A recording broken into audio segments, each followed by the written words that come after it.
All right, a few years ago, I realized something that changed my entire life. Most people are not failing because they're untalented. They're failing because they keep trying to do life alone. And society has trained us to think that isolation is strength.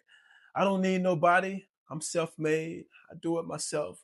Yeah, that sounds good on a t shirt, but it doesn't work in real life because every major breakthrough in history it involved people. Whether you can look at every empire, every movement, every successful company, every athlete, every entertainer, every politician, nobody got there alone. In Ecclesiastes chapter 4, verse 9, it says, two are better than one because they have a good reward for their labor. No one is better than one. Two, partnerships, connections, alignment, strategy.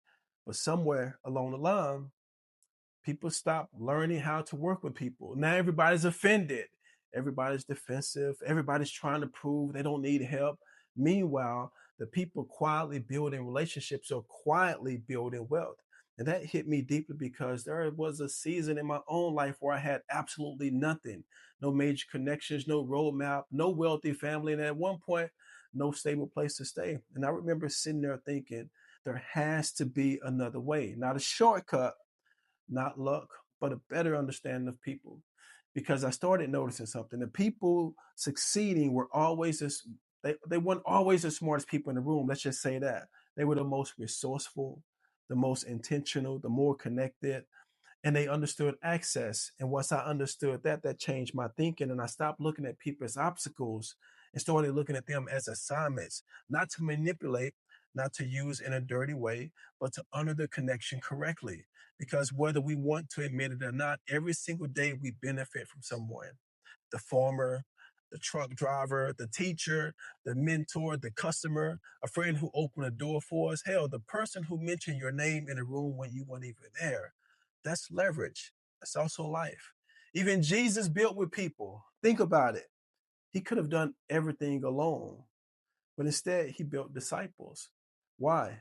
Because impact multiplies through people. And today, so many people are sitting on $1 million ideals with minimum wage communication skills.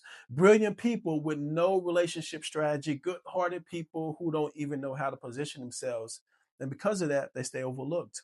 That's one of the reasons why I wrote Use Everybody Again, not to teach manipulation, but to teach awareness. Awareness that relationships matter, awareness that rooms matter, awareness that language matter, awareness that opportunities are often disguised as conversations. One introduction could change your life, one partnership, one collaboration, one courageous conversation.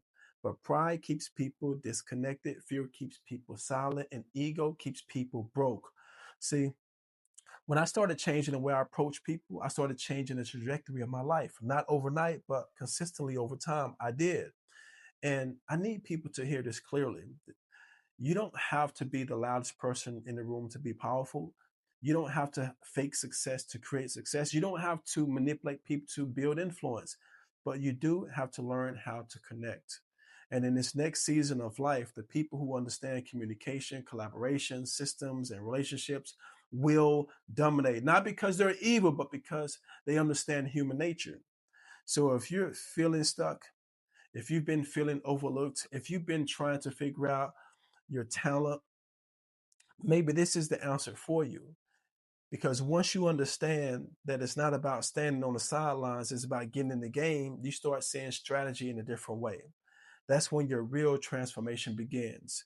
Go to majorwilliams.com right now and download your copy of Use Everybody Again. Stay majorvated. I bet $1 million. I got 1,000 million. I got Ferrari line with the brightest smile. I don't know you nothing, but I'm gon' give you it. Bel Air on ice and wrist. My focus on the business. Some ladies' friend. She know I'm misbehaving.